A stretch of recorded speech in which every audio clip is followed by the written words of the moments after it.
was good. We knew Jimmy, and the other three guys were brand new. Nobody knew who they were. Matter of fact, the very first gig, we didn't even need them. The promoter didn't want them on the gig. Their pay was $1,500, and the promoter said, "We don't need you. We're sold out already. We don't need you." But our agent was their agent, and he worked out a deal where Vanilla Fudge paid them half from our fee, and the promoter paid half. Yep. But when they got on that show, people were yelling, "Bring on the fudge!" And like, when they were on stage, that changed quickly. They were an awesome band. We recognized the talent that we knew they were going to be big, but we didn't know they were going to be that big. Yep. When John Bonham, it's hard to understand now because John Bonham and that Led Zeppelin is so big, like the Beatles, Yeah. that they were totally unknown. When John Bonham came on the tour, he told me he was a fan of mine. He said he liked my style and all that, and he had that triplet on Good Times, Bad Times. And I love that. I said, "Well, I love that triplet. That's awesome, man. Where did you get that?" And he said, "I got it from you." I said, "I don't do that." And he pointed out on I think it was the third Vanilla Fudge record, where I did that just for maybe 2 bars. We just did what we did. This is how we rehearsed it. When I went in and recorded it, I played it similar to when I rehearsed it, but it wasn't exactly the same. It was never the same. If I had to do videos back then for Vanilla Fudge songs, forget about it. I wouldn't even be able to play what I played because I don't know what I played.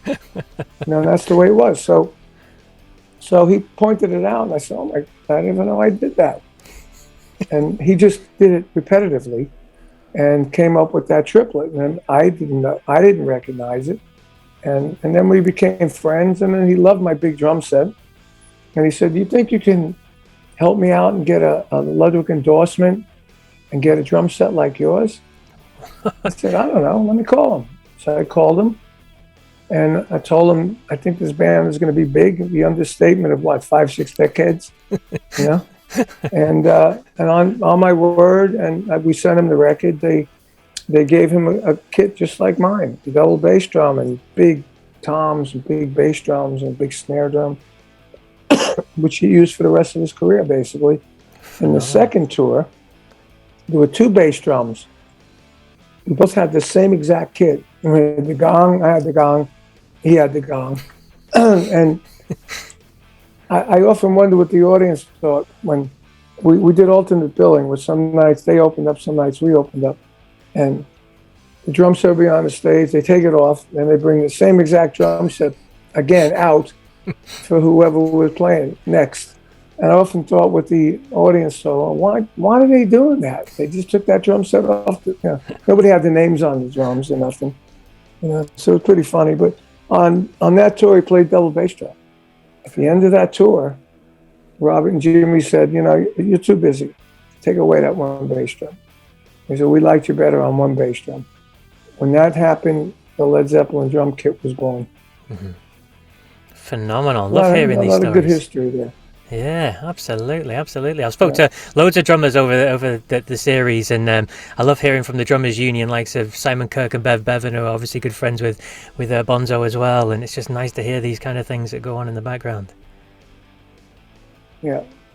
So, and was it Chris Welch? Remember Chris Welch, the writer? Yeah. The melody maker. He wrote a book called Thunder of Drums, and in the book it talks about when Bonzo came to America and played with us and went back, and he was all raving about hanging out with me and all that, because they weren't big yet, and him and Cozy Powell were talking and hanging out together because they from Birmingham, and when I read that, I was like, I didn't know how to react, because it came out when Zeppelin was huge.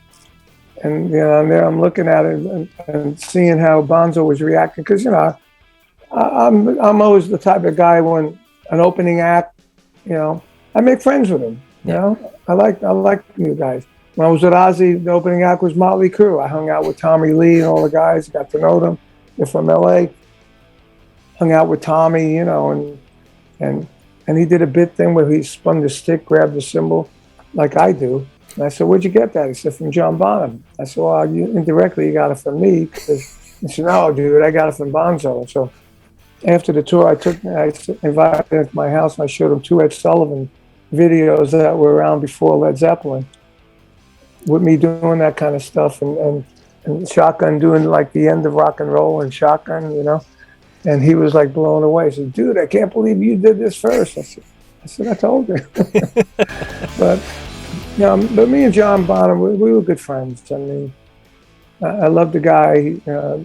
We had fun on the road. One time, doing how many more times they're doing, and Robert and Jimmy do the bow and the vocal, you know, all that stuff. John Paul Jones and Bonzo will come off the stage. One time, Bonzo comes and says, "Hey, why don't you and Tim go up instead of me and John Paul?" I said, "Okay."